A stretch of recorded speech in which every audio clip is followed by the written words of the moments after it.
Anche il Liceo Classico Empedocle partecipa alla Notte Bianca, un'iniziativa che è fatta aderendo a una manifestazione nazionale di tanti altri licei classici. Perché questa iniziativa e come si svolgerà? La Notte Nazionale dei Licei Classici nasce da una iniziativa del Liceo Classico Gulli Pennisi di Acireale, che ha proposto a tutti i licei classici d'Italia di realizzare un programma di attività che ciascuna scuola poi avrebbe avuto la possibilità di strutturare, di articolare secondo le caratteristiche del proprio piano dell'offerta formativa, in modo da creare un evento che in contemporanea, il giorno 16, dalle 18 alle 24, desse la possibilità a tutte le scuole che hanno inteso aderire di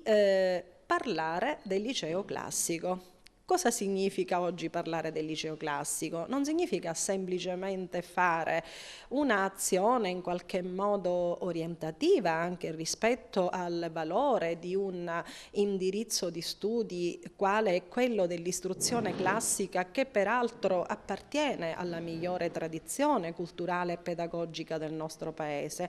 ma significa anche sensibilizzare l'attenzione dell'opinione pubblica in generale sul valore, l'attualità e l'importanza della cultura classica,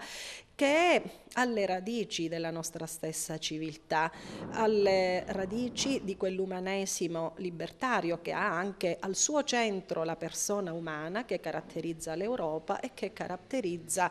molta parte della cultura, che è oggi anche la cultura del nostro tempo, quella che ci aiuta anche a capire e a sapere decodificare le altre culture e la filosofia del volto dell'altro. Il nostro liceo ha dunque accolto questa proposta come un'opportunità per presentarsi, per presentare il suo impegno culturale, per presentare il proprio modo di intendere la scuola e di farsi scuola, dando una rappresentazione di sé, come se queste pareti improvvisamente diventassero di vetro, in modo che il visitatore, la gente, possa, venendo a scuola, ascoltare quella parola che per noi rappresenta il veicolo fondamentale delle lezioni, dei messaggi culturali, di tutti gli stimoli che passano attraverso l'azione didattica. In questo i ragazzi si sono sentiti estremamente coinvolti, perché evidentemente l'organizzazione si deve ad una preziosa sinergia tra